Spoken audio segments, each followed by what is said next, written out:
সর্বপ্রথম শর্ত হলো এক আল্লাহ তাআলার একত্ববাদে বিশ্বাসী হতে হবে।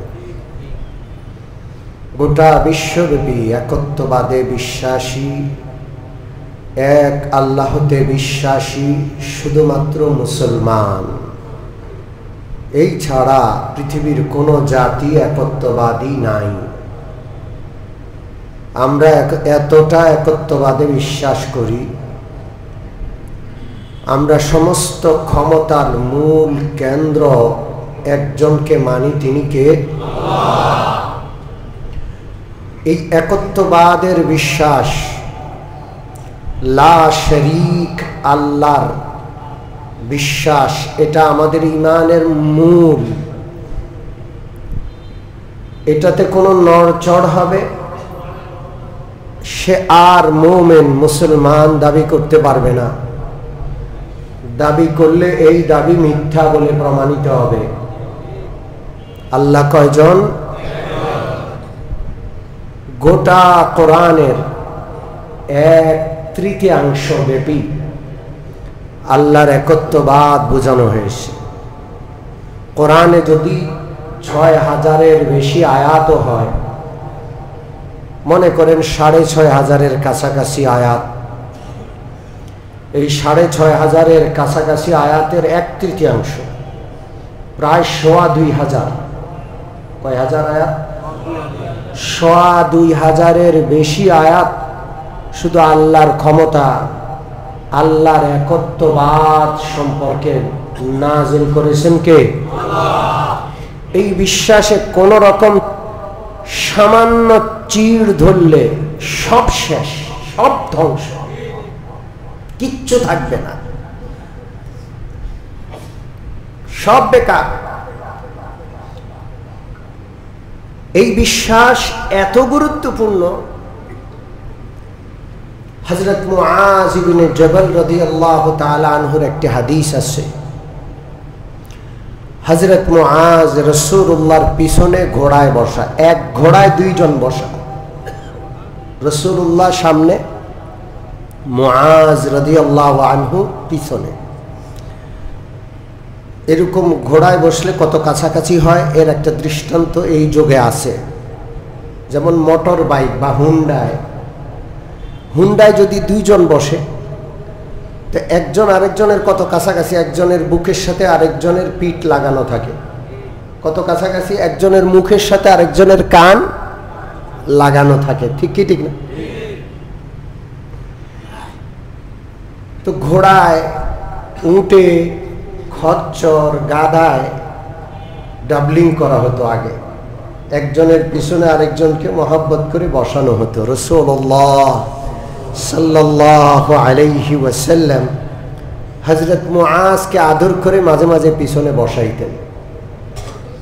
হযরত মুআজ থেকে বেশ কিছু হাদিস বর্ণিত, যেটা রাসূলুল্লাহ মুআজকে পিছনে বসিয়েছেন, রাসূলুল্লাহ সামনে বসে বলেছেন।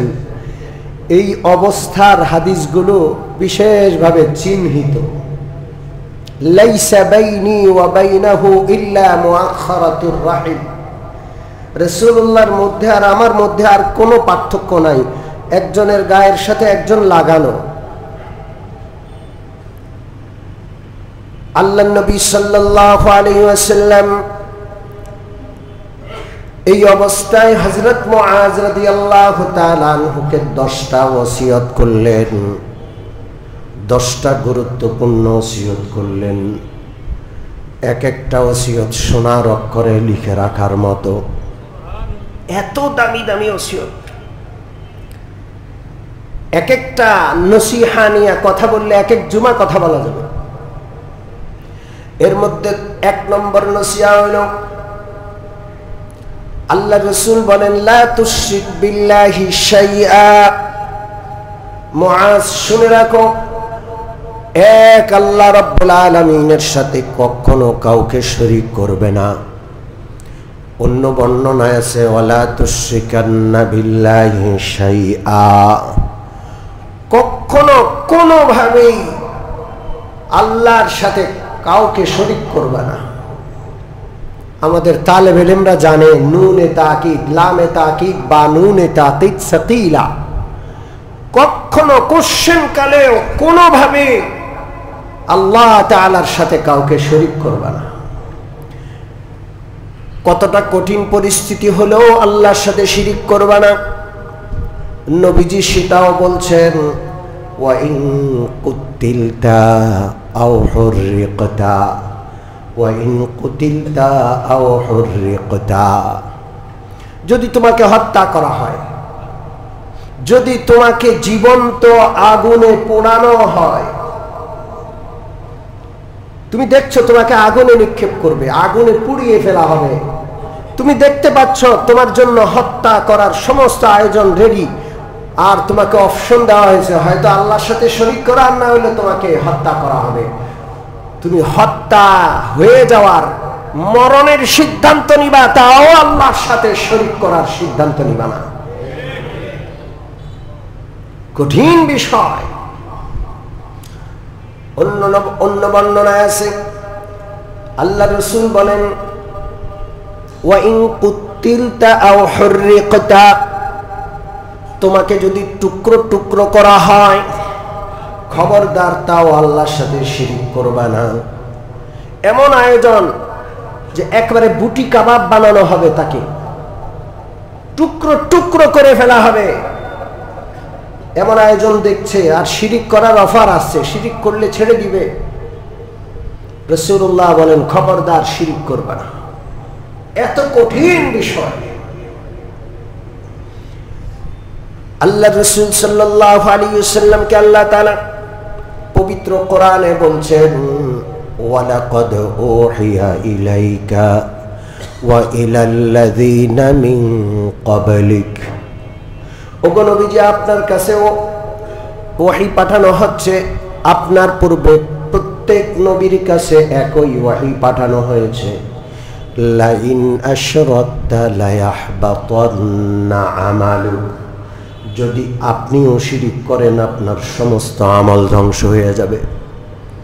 আপনিও যদি শিরিক করেন, এত বড় নবী, নবী কুলের সর্দার, ইমামুল আম্বিয়া, সাইয়্যিদুল মুরসালিন, তাকে বলা হচ্ছে আপনি আমার সবচাইতে প্রিয়, গোটা সৃষ্টির সেরা, আপনিও যদি এই অন্যায়টা করে ফেলেন, লাইন আশরাকতা লায়াহবাতান্না আমালুক, আপনার সমস্ত আমল ধ্বংস হয়ে যাবে। অবশ্যই অবশ্যই, লায়াহবাতান্না, আপনার সব আমল অবশ্যই অবশ্যই ধ্বংস হয়ে যাবে। ওয়ালা তাকুনান্না মিনাল খাসিরিন, আর আপনি হবেন অবশ্যই অবশ্যই চরম ক্ষতিগ্রস্তদের অন্তর্ভুক্ত। বালিল্লাহ ফা'বুদ, অতএব শুধুমাত্র কেবলমাত্র আল্লাহর ইবাদত করুন। ওয়াকুম মিনাশ শাকিরিন, আপনি শুকরগুজার হন। আল্লাহর সাথে কুফরি করলে, আল্লাহর সাথে শিরিক করলে এত বড় কুফরি আর হয় না। সবচেয়ে বড় কুফরি, সবচেয়ে বড় নাশুকরি হলো আল্লাহর সাথে শিরিক করা। আপনি কেন শিরিক করবেন? কাকে আল্লাহর সমান আপনি স্থির করবেন? কেউ আল্লাহ সমান নাই। ওমা কদারুল্লাহ হাক্কা কদরি, তারা আল্লাহরে চিনল না, আল্লাহর কদর করল না। ওয়াল আরদু জামিআন কবদাতুহু, যত জমিন আছে গোটা পৃথিবী, গোটা সৃষ্টি জগৎ আল্লাহ রাব্বুল আলামিনের কুদরতি হাতে, হাতের মুঠোয়। গোটা সৃষ্টি জগৎ কার হাতের মুঠোয়? আল্লাহ। এরকম কি আর কেউ আছে? না। ওয়াস সামাওয়াতু মাতবিয়াতুম বিয়ামিনি, গোটা আকাশ জগৎ আল্লাহ রাব্বুল আলামিনের হাতে বটা। মানুষ কাগজ নিয়ে যেরকম এরকম বটে ফেলে, এত বড় কুদরতওয়ালা আল্লাহ গোটা সাতবক আসমান যেন আল্লাহর ডান হাতে এরকম বটে রাখছেন। আল্লাহ আল্লাহ, এত বড় বিজ্ঞানের যুগ, এই যুগটাকে বিজ্ঞানের যুগ বলছে। এখন পর্যন্ত আকাশ কোথায়, আকাশের কোনো খোঁজ বিজ্ঞানীরা পায় নাই। এখনো আসমান কোথায় আছে, আসমানের খোঁজ তারা পায় নাই। আল্লাহু আকবার। সুবহানাহু ওয়া তাআলা আম্মা ইউশরিকুন। তিনি মহা পবিত্র এবং অনেক উঁচু মর্যাদা তার ওই সকল বিষয় থেকে যেগুলোকে তারা আল্লাহর সাথে শিরক করছে। আল্লাহু আকবার। সম্মানিত মুসল্লিয়ানে কেরাম, আল্লাহ সব গুনাহ মাফ করবেন, শিরকের গুনাহ কোনোদিন মাফ করবেন না। যদি কেউ শিরক করে মারা যায়,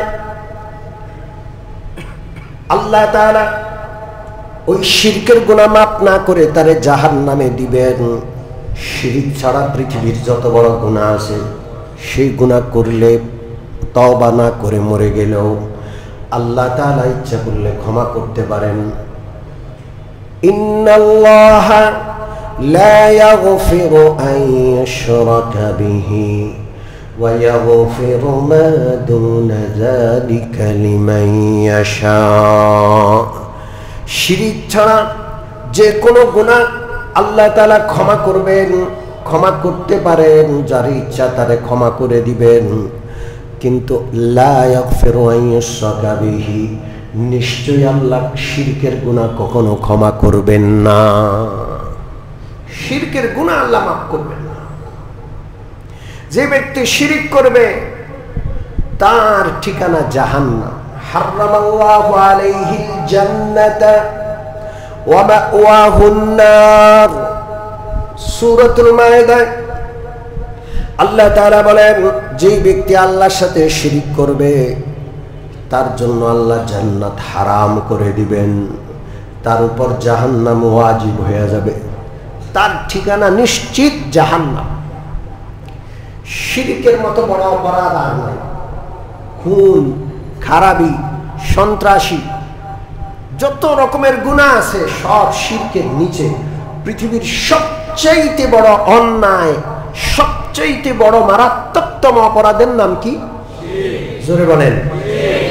ইয়া বুনাইয়া লা তুশরিক বিল্লাহি ইন্নাশ শিরকা লাযুলমুন আযীম। আল্লাহ রাব্বুল আলামিন হযরত লোকমানের নসিহত আমাদেরকে শোনাচ্ছেন। হযরত লোকমান তার সন্তানকে বলছেন, ও আমার সন্তান, লা তুশরিক বিল্লাহ, যাই করো শিরক করো না। ইন্নাশ শিরকা লাযুলমুন আযীম। পৃথিবীর সবচেয়ে বড় জুলুম, সবচেয়ে বড় অন্যায় হলো লাযুলমুন আযীম, শিরক। এর চেয়ে বড় অন্যায়, এর চেয়ে বড় জুলুম আর পৃথিবীতে নাই। আল্লাহ রাব্বুল আলামিন মুমিন বান্দাদেরকে ডেকে বলছেন, ও মুমিন বান্দা, তোমরা যদি আমার কাছে এই অবস্থায় আসো, গুনাহ করতে করতে আসমান জমিন ভরে গেছে, লাউ আতাইতানি বিকরাবিল আরদি মিন খতায়া। ও মুমিন বান্দা, আমার কাছে তুমি কিয়ামতে আসলা, আসমান জমিন পুরাটা তোমার গুনাহে ভর্তি হয়ে গেছে, একটু জায়গাও রাখো নাই, এত গুনাহ করেছো যে আসমান জমিন পরিমাণ গুনাহ। কিন্তু তুমি এমন অবস্থায় আসছো, লা তুশরিক বি শাইআ, তোমার এই গুনাহের মধ্যে শিরকের গুনাহ নাই, কোনো ভয় নাই। লা আতাইতুকা বিকরাবিহা মাগফিরা, আমি আসমান জমিন পরিমাণ ক্ষমা, মাগফিরাত, রহমত নিয়ে আসব, তোমার সব গুনাহ আমি মাফ করে দিব। আমাকে শুধু একটা গ্যারান্টি দাও, আমাকে শুধু একটা গ্যারান্টি দাও যে তুমি শিরক করবা না, তোমার এই গুনাহের মধ্যে শিরক নামক গুনাহটা নাই, তাহলে চিন্তা করো না, তোমার গুনাহের চাইতে আমার ক্ষমা বেশি, আমার ক্ষমা আসমান জমিন ভর্তি হয়ে আসবে, রহমত দিয়ে তোমার গুনাহ সব মাফ করে দেব। আমরা কি আল্লাহকে গ্যারান্টি দিতে পারবো ইনশাআল্লাহ যে আমরা মরে গেলেও শিরক করব না ইনশাআল্লাহ? হাত তুলে একটু দেখান, নারায়ে তাকবীর, নারায়ে তাকবীর। আমরা শিরক মুক্ত ঈমান ওয়ালা মুসলমান ইনশাআল্লাহ। কোন প্রকারের শিরকের সাথে আমাদের কোনো আপোষ আছে?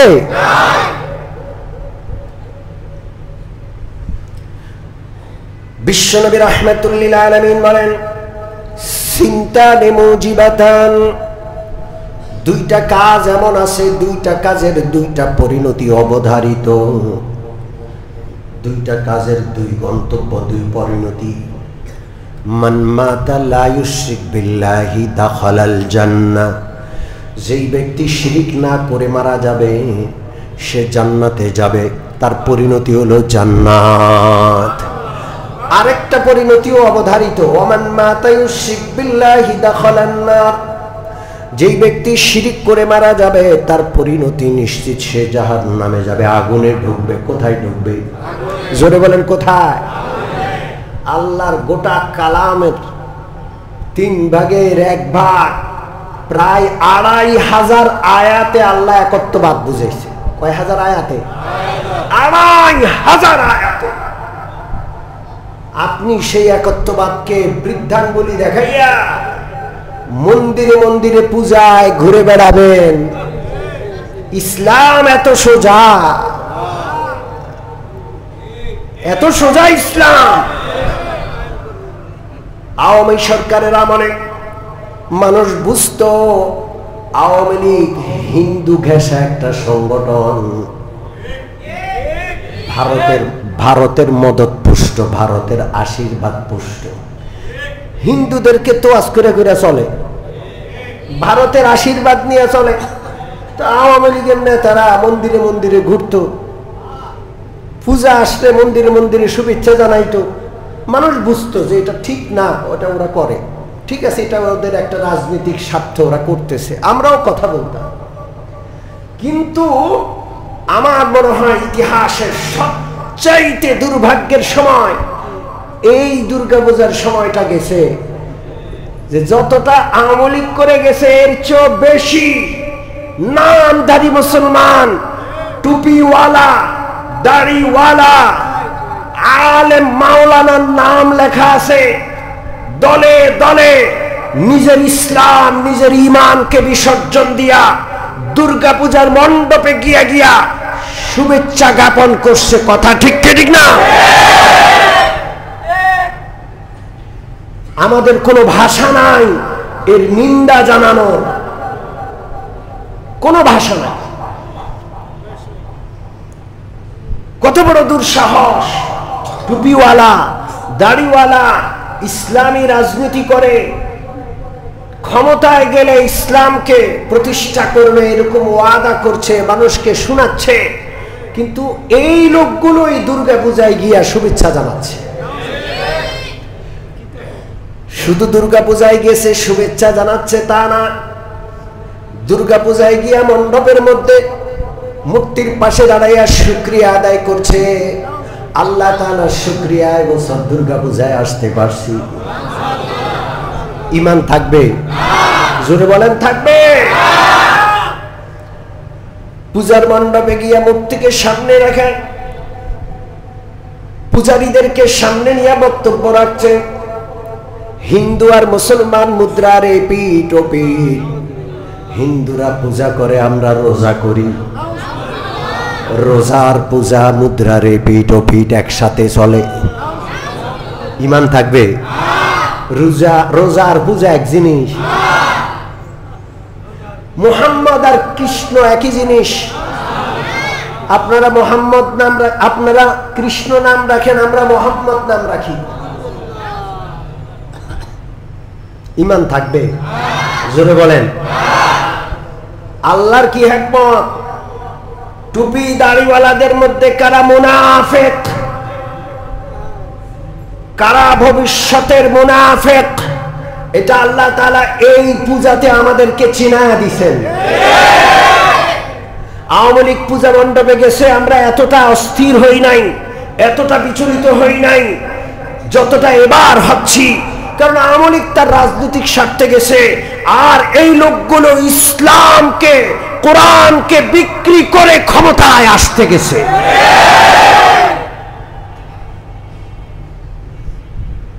আমাদেরকে সতর্ক থাকতে হবে। যারা শুরুতেই ভোটের আশায় হিন্দু ধর্মীদের কাছ থেকে কিছু ভোট নিবে এই আশায় শিরিক করলো, শিরিকের মজলিসে গেল, ঈমান বিসর্জন দিল, এদের কাছে আর যাই হোক আল্লাহর কোরআন, নবীর সুন্নাহ এবং ইসলাম নিরাপদ নয়।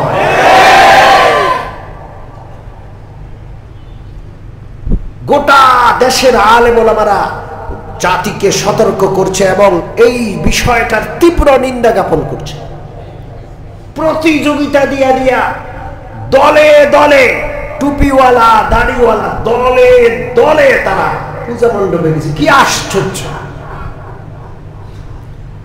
এরপর সাতক্ষীরার একজন মাওলানা, সম্ভবত তার নাম মাওলানা মতিউর রহমান, গত বছরের ভিডিও এটা, দুর্গা পূজায় গিয়া এমন ভাবে তাদের গীতা পাঠ করলো, সন্ন্যাসীরা তাদের যোগীরাও সম্ভবত এত সুন্দর গীতা পাঠ করতে পারবে না। দুই হাতে এইভাবে মাইক ধরেছে, মনে হচ্ছে যে সে দুই হাত জোর করে প্রভুর সামনে গীতা পাঠ করতেছে, মনে হচ্ছে দুই হাতে মাইক ধরছে। আমি তাকে দেখলাম যে দুই হাতের মাঝে মাইক আছে, মাইকটা এক হাতেও ধরা যায়, কিন্তু দুই হাতে এইভাবে ধরছে, মনে হচ্ছে যে দুর্গা দেবীর সামনে সে দুই হাত জোর করে টুপিওয়ালা দাড়িওয়ালা মাওলানা মতিউর রহমান এমন থ্রুলির গীতা পাঠ করছে। হিন্দু পূজারীরা আশ্চর্য হয়ে গেছে যে আমাদের ব্রাহ্মণরা তো এমন গীতা পাঠ করতে পারে না। তারা তাকে ধন্যবাদ জ্ঞাপন করার জন্য উলুধ্বনি দেওয়া শুরু করছে। ইউটিউবে আছে, সোশ্যাল মিডিয়া এখনো আছে, আপনারা দেখেন। মাওলানা নামধারী টুপিওয়ালা দাড়িওয়ালা, আল্লাহু আকবার, কোন ভাষা নাই এটা বলার। আমরা পরিষ্কার ঘোষণা করছি, এই লোকগুলো যদি যেমন প্রকাশ্যে এরা পূজায় গিয়া পূজার প্রতি সমর্থন জানিয়েছে, শিরিক করেছে, ওইভাবে প্রকাশ্যে ক্ষমা প্রার্থনা না করে, তো এই লোকগুলো এবং এই লোকগুলো যেই দল করে, সারা দেশের মুসলমান এই দলকে বয়কট করবে।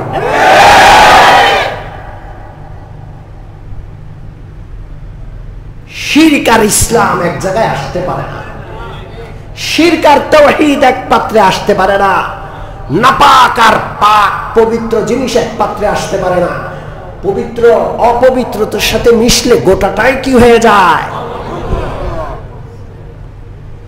এক বালতি দুধের মধ্যে যদি এক ফোঁটা চনা মিশে, এক বালতি দুধের মধ্যে এক ফোঁটা পেশাব যদি মিশে, গোটা দুধ আর দুধ থাকবে না, সবটাই পেশাব, সবটাই অপবিত্র হয়ে যাবে, সবটাকে ফেলে দিতে হবে। যারা এই কাজগুলো করছে, যারা রোজা আর পূজাকে এক করে দেখাইছে, মুদ্রার এপিট ওপিট বলেছে, মোহাম্মদ আর কৃষ্ণ আর বিশ্বকে এক বলে বলছে, এখনো তাদের পক্ষে সাওয়াই গাইতেছে ফেসবুকে। কত বড় দুঃসাহসী এরা! আবার ফেসবুকে আইসা ওইটার পক্ষে সাফাই দিচ্ছে, চুরি চুরি সিনা চুরি।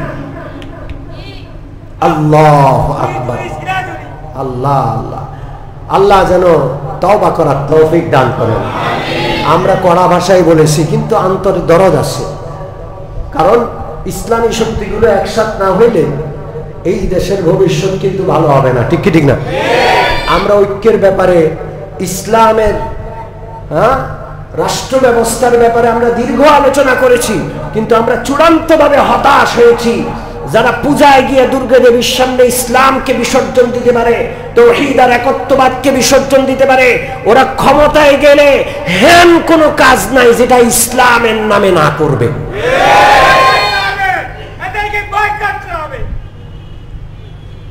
সম্মানিত মুসল্লিয়ানে কেরাম, অসুস্থ মানুষ আপনারা ক্ষমা সুন্দর দৃষ্টিতে দেখবেন। আমার সামনে বসা আছেন মুরব্বী মানুষ, আল্লাহ তাকে সুস্থতা দান করে দেন। যাই হোক, আসল কথায় ফিরে আসি। আমরা কি শিরকের সাথে আপোষ করব? জোরে বলেন। ইসলামের নাম বলে কেউ সামনে আসলেই আমরা ঝাঁপায়া পড়ব না। আমরা দেখব অতীত ইতিহাস বর্তমান সবকিছু দেখব যে এরা কিভাবে ইসলামকে ধারণ করে। রাজি আছি ইনশাআল্লাহ? ইসলামের নাম বললে আমরা ঝাঁপায়া পড়বো না, আমরা বুঝবো, কারণ ফিতনার জন্য। কিসের জন্য? জোরে বলেন, কিসের জন্য? ফিতনার জন্য। আল্লাহ রাসূল সাল্লাল্লাহু আলাইহি ওয়াসাল্লাম বলেন, কিয়ামতের আগে এমন একটা সময় আসবে, ইউসবিহুর রাজুলু মুমিনান ওয়া ইউমসি কাফিরা, ইউমসি মুমিনান ওয়া ইউসবিহু কাফিরা। কিয়ামতের আগে এমন একটা কঠিন সময় আসবে, সকালবেলায় বান্দা মুমিন থাকবে, সন্ধ্যা আসতে আসতে সে ঈমান হারায়া কাফের হয়ে যাবে। সন্ধ্যাবেলায় মুমিন থাকবে, রাত পোহাইয়া সকাল আসতে আসতে যে ঈমান হারাইয়া কাফের হয়ে যাবে, সে নিজেও টের পাবে না। এমন একটা কুফর আর শিরকের সময় আসবে, ঠিক কি ঠিক না? ভারতকে খুশি রাখা দরকার ক্ষমতায় আসার জন্য। এই জন্য পূজা মণ্ডপে গিয়া গিয়া নিজেকে ধর্মনিরপেক্ষতাবাদের পক্ষের লোক প্রমাণ করার জন্য যারা ক্ষমতায় যাওয়ার জন্য ঈমান বিসর্জন দেয়, আমরা তাদেরকে সন্দেহের চোখে দেখি, ঠিক কি ঠিক না? এরা আজকে ভারতের সামনে পূজা করতেছে, কালকে আমেরিকার সামনে সিজদা করে বসবে, ঠিক কি ঠিক না? আমরা এমন ইসলাম চাই না। ইসলাম একেবারে স্পষ্ট। তারাকতুকুম আলাল বাইদা, ইবনে মাজাহ শরীফের প্রথম পৃষ্ঠায় হাদিস রয়েছে।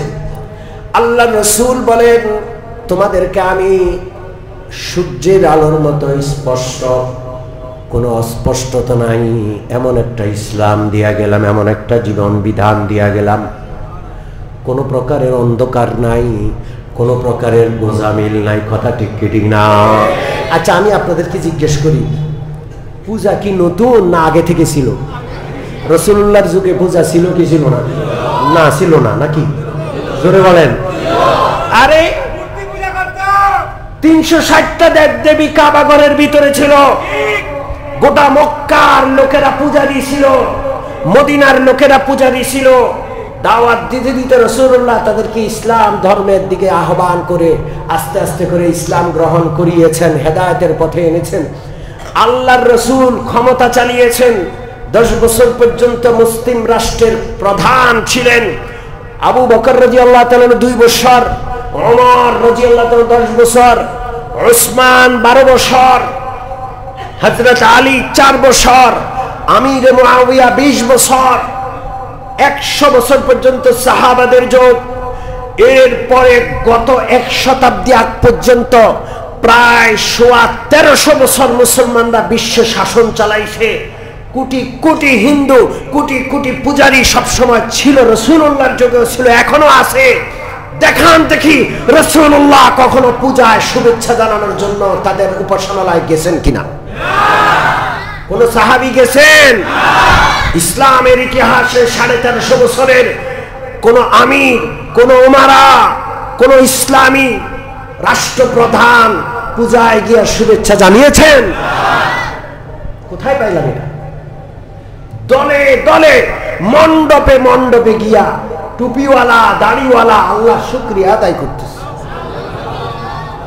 মুমিন মুসলমান, হিন্দু ধর্মাবলম্বী সহ অন্য অন্য ধর্মাবলম্বীরা আমাদের দেশে তাদের পূজা করবে, তাদের ইবাদত বন্দেগী করবে, তাদের উপাসনা করবে, এবং তাদেরকে নিরাপত্তা দেওয়া আমাদের আইন শৃঙ্খলা বাহিনীর দায়িত্ব, ঠিক কি ঠিক না?